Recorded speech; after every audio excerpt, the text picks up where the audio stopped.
I'm going to give you 3 very simple instructions. Instruction number 1, identify your dominant hand. Instruction number 2, with your dominant hand, snap your fingers 5 times very quickly.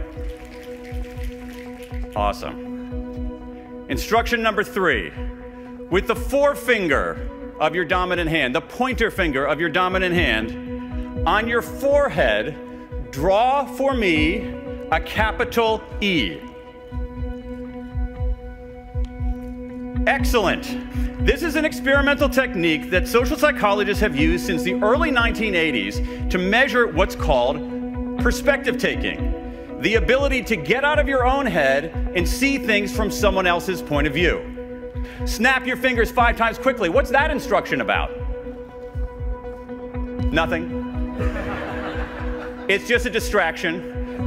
Finally, you get to the part that the researchers really are looking for, which is this. There are 2 different ways to draw the E. All right, I can draw it like this,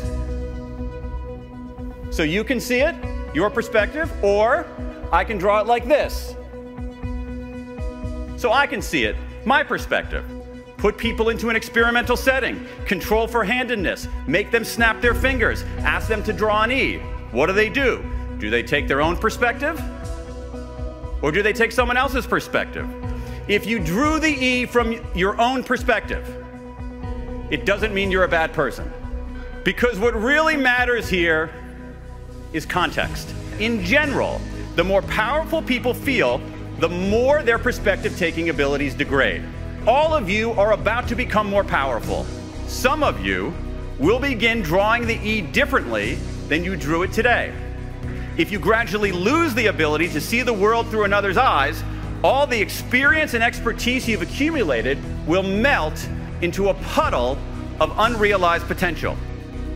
But if you work to balance power and perspective taking, you'll become a more effective leader because you'll offer reasons beyond "I said so" for why anybody should follow you. You will avoid what could be the biggest mistake that bosses, teachers, executives, government officials, and anyone else in a position of power can make. And the mistake is this: thinking you're the smartest person in the room.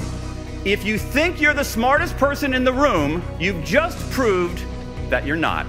Believing that you're the smartest person in the room, trust me on this, never ends well. Remember the lesson of the E. Argue like you're right, but listen like you're wrong. Use your power, but sharpen your perspective taking.